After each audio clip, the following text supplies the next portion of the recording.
Welcome to special analysis. నేను రమా మండవ. ఈరోజు అనాలిసిస్లో భాగంగా మనం తీసుకోబోతున్న టాపిక్ ఏంటంటే, పెనమలూరు ఎమ్మెల్యేగా ఉన్న పార్థసారథి ఈ రోజున జగన్మోహన్ రెడ్డి మీద ఏకంగా తిరుగుబాటుకే సిద్ధమయ్యారు. ఈసారి ఆయనకు పెనమలూరు టికెట్ లేదంటూ కూడా జగన్మోహన్ రెడ్డి ఒక సమాచారం ఇవ్వడం కానీ, అదే సమయంలో ఆయనకి ఎలాంటి సంబంధము లేని గన్నవరానికి ఆయన పంపించే ప్రయత్నం చేయడం కానీ, ఇలాంటి నిర్ణయాలతో ఈరోజు పార్థసారథి నిజంగానే వైఎస్ఆర్సీపీలోని సఫికేషన్ ఫీల్ అవుతూ వస్తున్నారు.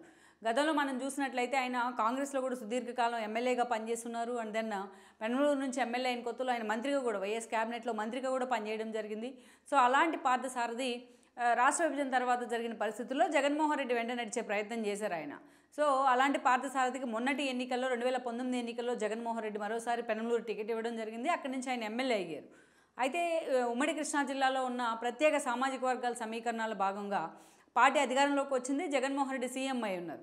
సో తనకు మంత్రి పదవి దక్కుతుందని కూడా ఆయన లెక్కలు కడతం జరిగింది. ప్రత్యేకించి ఆయన యాదవ్ సామాజిక వర్గానికి చెందిన వ్యక్తి పార్థసారథి. అదేవిధంగా అక్కడ ఏదైతే పెనమలూరు పరిధిలో కావచ్చు, అదేవిధంగా నూజివీడ్ లాంటి కాన్స్టిట్యున్సీలో కావచ్చు, యాదవ్ సామాజిక వర్గం కూడా అదే స్థాయిలో ఉంది. వాళ్ళ ఫ్యామిలీకి అంటూ కూడా తన తండ్రుల కాలం నుంచి అలా ఒక రెడ్డెప్ప ఆ కాలం నుంచి అదే స్థాయిలో ఒక ఇమేజ్ అయితే ఉంది ఆయనకు, పార్థసారథి ఫ్యామిలీకి. సో అలా మంత్రి పదవి వస్తుందని ఆయన లెక్కలు కట్టినా బీసీ సామాజిక వర్గ కోటాలో జగన్మోహన్ రెడ్డి ఆయన పక్కన పెడతాం జరిగింది. ఉమ్మడి కృష్ణా జిల్లా నుంచి కమ్మ సామాజిక వర్గానికి చెందిన కొడాలి నాని మంత్రి అయ్యారు. పేర్ని నాని కాపు సామాజిక వర్గానికి చెందిన పేర్ని నాని మంత్రి అయి ఉన్నారు. అదేవిధంగా వైశ్య కమ్యూనిటీకి చెందిన వెల్లంపల్లి శ్రీనివాస్కు కూడా మంత్రి పదవి ఇచ్చున్నారు. బట్ పార్థసారథి సీనియర్ అయినా వీళ్ళందరికంటే ఆయన పక్కన పెడతాం జరిగింది. అయితే రెండోసారి క్యాబినెట్ ఎక్స్పాన్షన్స్లో భాగంగా ఎప్పుడైతే జగన్మోహన్ రెడ్డి నానిని అండ్ వెల్లంపల్లిని అండ్ దెన్ పేర్ని నానిని పక్కన పెట్టారో అప్పుడైనా తనకు బీసీ కోటాలో పదవి దక్కుతుందని కూడా ఆయన లెక్కలు కట్టారు. ఎందుకంటే అదే స్థాయిలో పార్థసారథి జగన్మోహన్ రెడ్డి కోసం పనిచేశారు. అదే స్థాయిలో గ్రాటిట్యూడ్ చూపిస్తూ వచ్చారు. తన పార్టీ ఆఫీస్ కోసం తన స్థలాన్ని కూడా త్యాగం చేశారు ఆయన. సో అలాంటి పార్థసారథికి రెండోసారి కూడా మంత్రి పదవి అయితే దక్కలేదు. ఆయన అసంతృప్తిలోనే ఉన్నారు.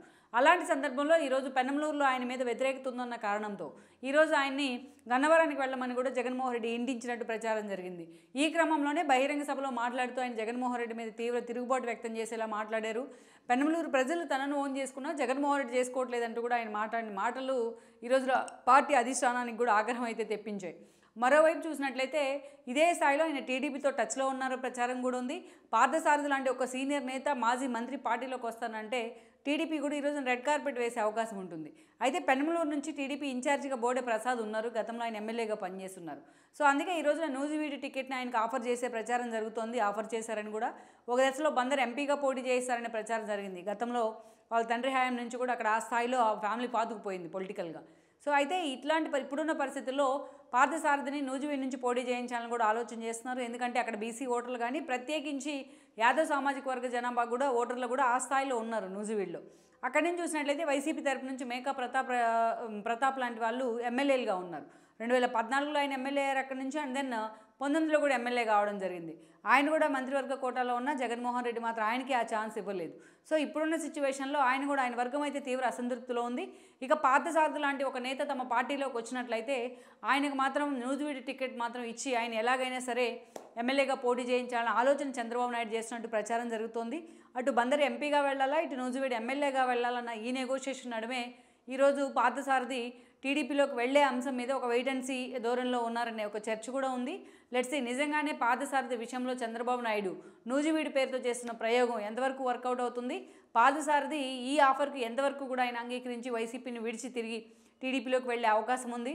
తన తండ్రి హయాం నుంచి వస్తున్న తన అనుచరులంతా కూడా తన మీద ప్రెజర్ అయితే పెంచుతున్నారు టీడీపీలోకి వెళ్ళాలి అనే దిశగా. మరి ఈ స్థాయిలో ఆయన టీడీపీ మీద ఫోకస్ పెడతారనేది కూడా మనం చూడాల్సి ఉంది. ఈ వీడియో మీకు నచ్చినట్లయితే please share, like and subscribe R24 Telugu.